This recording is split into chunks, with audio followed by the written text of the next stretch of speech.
اللهم صل وسلم وبارك عليك يا سيدي يا حبيبي رسول الله. ازيكم يا بنات يا حبايب قلبي، عاملين ايه؟ وحشتوني. يوم جديد وفيديو جديد. تعالوا بقى نشوف هنعمل ايه النهارده. عندنا روتين كده ايه جامد، طب دب طخ. هنعمل فيه ايه؟ هعمل فيه اغسل المواعين و...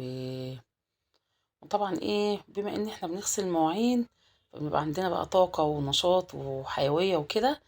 بس انا ايه، ما حبيتش ان انا اطول عليكم الفيديو يعني، واجيب لكم بقى ايه انا بعمل ايه بالظبط. ولكن انا ايه استكفيت بان انا ايه أو اجيب معاكم روتين المواعين يعني، واعمل معاكم كده حاجة بسيطة. اول حاجة كده ايه، هنسمي الله ونصلي على سيدنا حبيبنا رسول الله. اللهم صل وسلم وبارك عليك يا سيدي يا حبيبي رسول الله. اللهم اني ابرأ اليك من حولي وقوتي، والجأ لحولك وقوتك يا ذا القوات المتين. لا اله الا انت سبحانك اني كنت من الظالمين. دايما نعمل لنفسنا ورد كده واحنا بنعمل اي حاجة كده بنعملها. صدقوني والله العظيم، مع ذكر الله وان لسانك كده يبقى رطب دايما بذكر الله، الحاجة كده بتتعمل بسرعة وبسهولة وبتبقى ايه يعني، بيقولوا ايه، بتبقى الحاجة قرفتها حلوة لما الواحد كده يذكر ربنا. والله العظيم بإذن الله كل حاجة بتبقى سهلة وجميلة، وربنا كده بيديك الصحة والبركة والعافية وكل حاجة. ما تخليش دايما يبقى عندك مواعين كتير. انا والله يعني ايه، دي جت صدفة كده ايه، قلت يلا هما اتجمعوا كده شوية حلوين والله من رزق القناة عشان ايه، اصور واعمل روتين مع البنات حبايبي واشجعهم. لو عندهم مواعين ولا حاجة يقوموا يغسلوها. دايما ايه، خلي دايما انك تشوفي فيديو او حاجة، ده يبقى حافز ليكي انك تتنشطي. يعني انا دايما بحب اشوف الفيديوهات اللي هي فيها روتينات والحاجات ديت اما اتفرج. في برضو بنات حبايبي كده انا متابعاهم على اليوتيوب. بقوم طبعا بعديها بقى ايه، ان انا اتنشط اقول ايه، طب ما هي عملت كده اقوم انا كمان اعمل زيها. احنا كستات دايما بنحب ايه، ان احنا نقلد بعض. فاجعلي دايما ايه كده الفيديوهات اللي انت بتشوفيها مني او من غيري، انك تتعلمي منها ايه الطاقة الايجابية، وتتعلمي منها الحاجة الكويسة، وتطلعي مستفادة من الفيديو.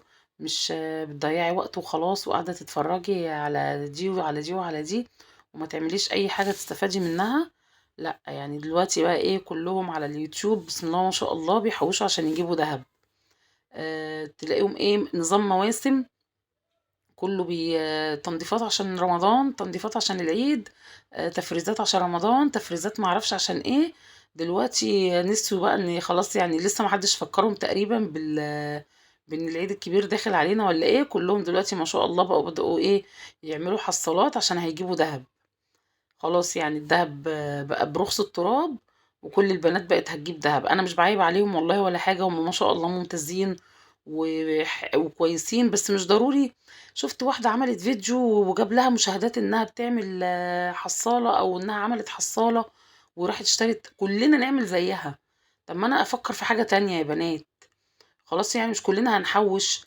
شفت واحدة لدرجة بتتكلم على الاقتصاد والتحويش واللي مش عارف ايه، تقولك بدل ما تعملي الشاي وتولعي الأنبوبة النار تبقى كبيرة، لا هدي النار.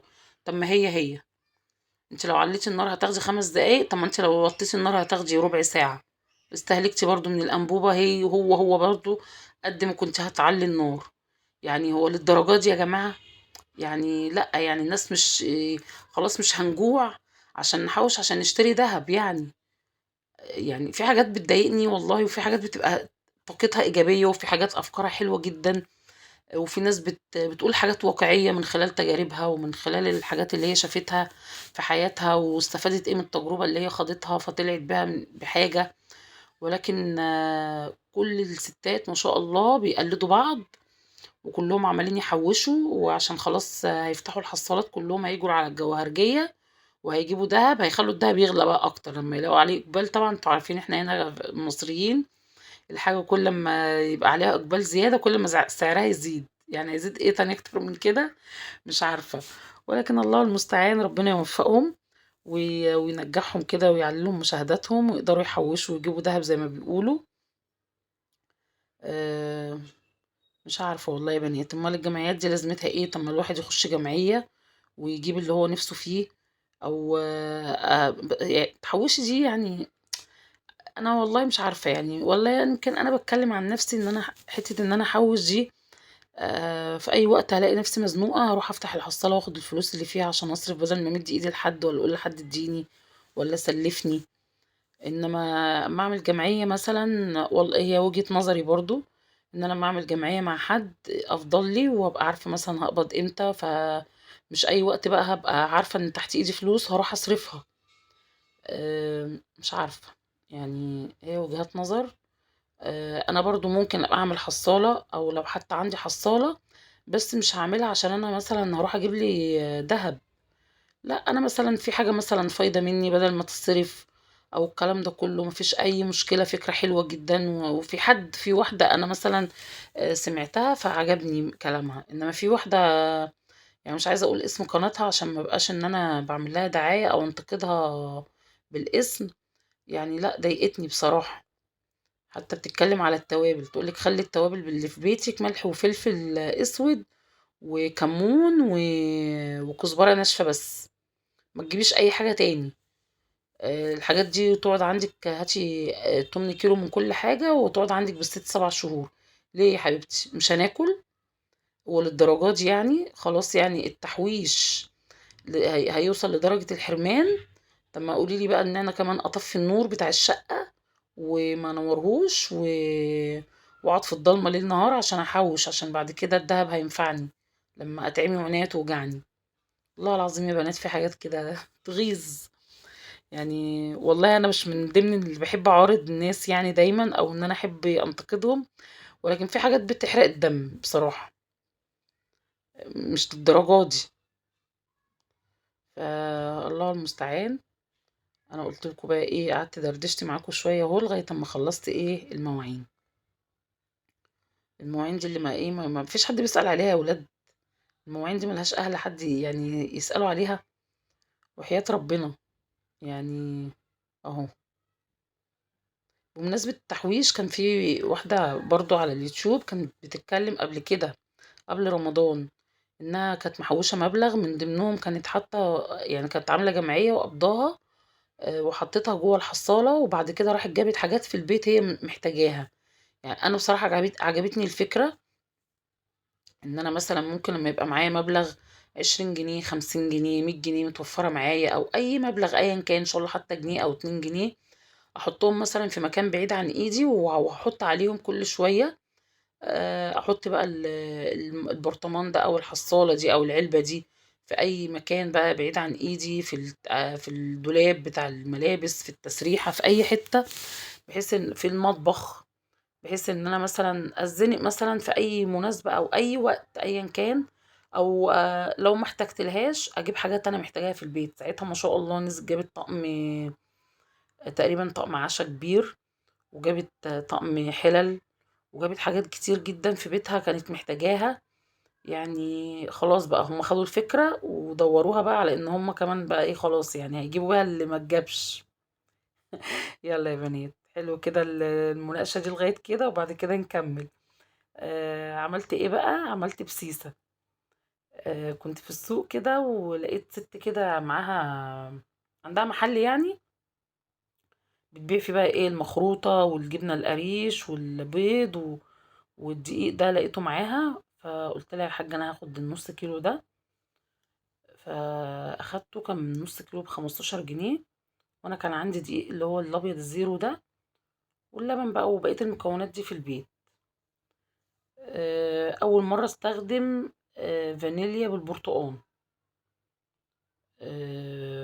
دي بقى إيه، ده بشر برتقان كده من الشتا كنت باشراه وحاطاه في كيس في الفريزر، فحبيت برضه إن أنا أزوّد شوية كده بصراحة بيفرق في الطعم أوي، خصوصًا إيه في البسيسة يعني أكتر من الكيكة. باحب إن أنا أعملها يعني إيه أي حاجة يكون فيها برتقان، عصير برتقان فريش قشر برتقان. فأنا حطيت 4 بيضات وكوبايتين سكر وكيس الفانيليا على البيض وضربتهم أهو في الخلاط، وتحطي كوباية زيت نفس الكوباية هي اللي انت تعايري بيها كل حاجة، وحطيت يعني 3 كوبايات إلا حاجة بسيطة دقيق ذرة اللي هو الأصفر ده، ودايما لما تعملي البسيسه يستحسن انك تجيبي دقيق الذره الاصفر، في دقيق ذره ابيض، انا بحب دقيق الذره الاصفر لان بيخلي لونها كده مصفر كده كهرمان. في ناس بتحب تحط للكيكايه دي كركم. لا يا جماعه يعني ما جربتهاش وما احبش ان انا اعمل كده. هو الدقيق الاصفر مع البيض والحاجات دي بيديها لون حلو. وفانيليا البرتقال دي تحفه، تحفه، ريحتها حلوه قوي، ريحتها برتقال جامد. وكيس بيكنج باودر عادي وكوبايه لبن. وخلاص على كده تقدري تستبدلي كوبايه اللبن دي بعصير برتقال لو انت عندك عصير برتقال. وتنزلي بقى بالمكونات دي كلها على بعضها وتحطيها، تدهني الصينيه سمنه، بلاش تحطي لها زيت لان الزيت بينشف قعر الكيكايه. تحطي سمنه، وما تيجي تدهني الصينيه بعد السمنه وتحطي لها دقيق، بلاش تحطي دقيق في الجوانب. من خلال تجربتي والله يعني انا محدش قال لي عليها، ولكن انك تحطي دقيق في الجوانب بيقلل ارتفاع الكيكه. الكيكه كده لما تيجي ترتفع الدقيق بيخليها تبقى صعبه انها تترفع. ولكن انت بتحطي في القاع بس بتاع الصينيه بترتفع الكيكايه معاكي وتبقى هشه وجميله. وبتبقى عامله صوت كده، والله كان نفسي اسمعكم الصوت. انا لما قعدت اعمل كده على الكيكايه كانت اسفنجيه كده خالص وجميله. ما تخليها ما تيجي تعملي البسيسه ما تعملهاش صافي دقيق ذره. يعني ما تخليهاش بس دقيق ذره بس، لان هتبقى مفروله معاكي قوي مش هتعرفي تمسكيها. ضروري ضروري تحطي لها دقيق زيرو من الابيض عشان تبقى متماسكه. وسهله جدا. وكل يوم كده ايه حاولي، او يوم يوم في الاسبوع، يومين في الاسبوع، يعني على حسب بقى ايه استخدامكم للحلويات او حبكم للحلويات. المهم يعني ما يعديش عليكي ايه اسبوع غير ما تكوني عامله حاجات حلوه كده لبيتك ولنفسك ولحبايبك في البيت.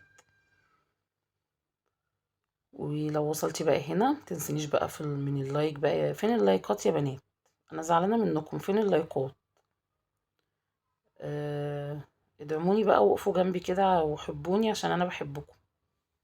والله بحبكم، انا ما شفتكمش بس والله بحبكم، يعني اي حد يدخل قناتي كده ويشرفني على راسي من فوق ويزيدني شرف ان انتوا كده تبقوا عندي. نورتوني وشرفتوني وعلى راسي. بس ايه انا عايزه منكم اللايكات، بلاش اقول لكم التعليقات، يمكن ايه التعليقات بتضايقكم. حطي لايك. اللايك والله يعني مش هيضايقك في حاجه، ولكن هيسعدني. انا طبعا والله انتوا عارفين يا بنات التصوير ده بيبقى متعب، ولكن انا يعني ايه بحب اصور كده عشان ايه اتكلم معاكم. نزلت بالمكونات كلها. وعايزه اقول لكم نسيت ايه في الاخر. انا بلم الحاجه بقى كده من على الترابيزه، من على الرخامه، وافتكرت ان انا ولا حطيت البيكنج باودر ولا حطيت الزيت، تخيلوا. بس حطيتهم وفي الاخر وحياة ربنا طلعت الكيكايه تحفه. اهو الزيت اهو. والله كنت ناسياه بالامانه، يعني بص انا مش هكدب عليكم. اهو. يلا ان شاء الله معانا حد حوش. وخلاص بقى ايه ودهنت الصينيه وخلصت وعامل كل حاجه. وافتكرت البيكنج، يا نهار ابيض انا ما حطيتش البيكنج باودر. كانت الكيكه هتعلى ازاي؟ والله كانت ممكن تعلى يعني ايه بالحب كده.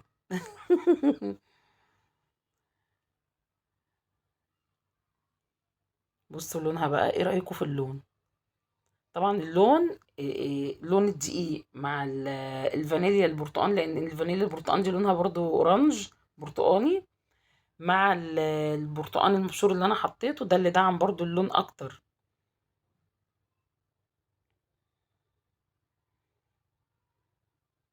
انا كده حطيت سمنه.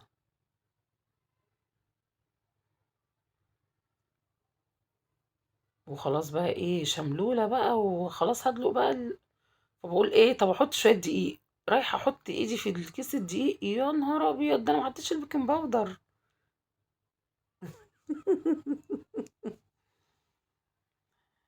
الزهايمر عامل شغل عالي. اهو. كانت آخر حاجة. طب وحياة ربنا طلعت هشة ومرتفعة وجميلة.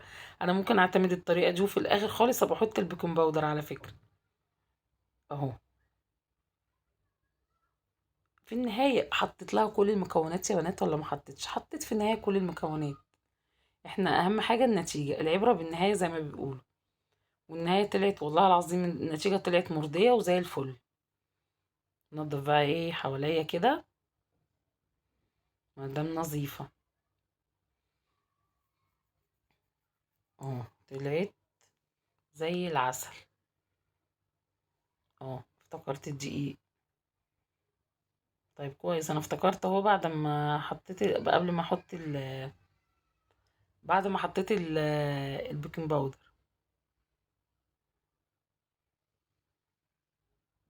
يلا هنزل بالخليط. انسيابي اهو جميل. واللون ايه واو.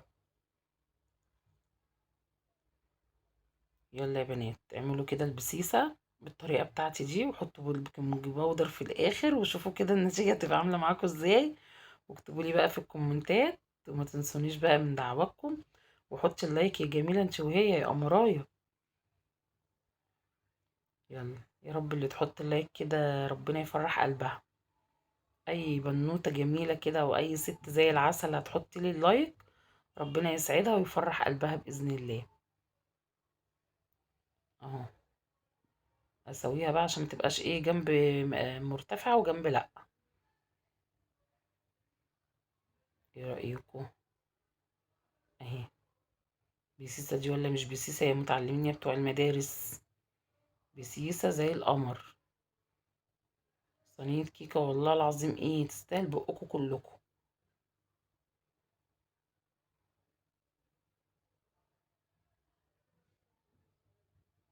قطعت دي كده كبيرة عشان اوريكم ايه، يعني اكتر شكلها وسمكها اما تبقى ايه الخرطة صغيرة. بس انا في الطبيعي مش بقطعها كبيرة كده، بس انا قطعتها كبيرة كده للأمانة برضو عشان التصوير. شفتوا بقى التصوير هو بيكلف ولا مش بيكلف يا بنات؟ وانتوا مش عايزين تكلفوا نفسكم وتحطوا لي اللايك عشان الفيديو يترفع. يلا اعملي البيتزا بقى بطريقتي وقولي لي ايه رأيكم بقى في لونها. بصوا بقى ال قاع الصينية يعني، بص نضيف ازاي، والكيكاية طالعة مستوية من تحت وجميلة اهو. ولا حاجة لازقة ولا ما ارتفعتش ولا طلعت مكتومة. لو اكبر عليا تسلم ايدي. والله تسلم ايدي. انا بفضل اقول لولادي كده، افضل ادلع نفسي يعني لسه بقى اقول لهم قولوا لي بقى تسلم ايدك والكلام، انا اقول لنفسي تسلم ايدك يا يومه. ايه رايك فيا يا ماما؟ ايه رايك في الكيكايه بتاعتي بسيسه؟ اعمل لك احلى صينيه بسيسه يا قلبي. يلا حطوا اللايك يا بنات. مع السلامه.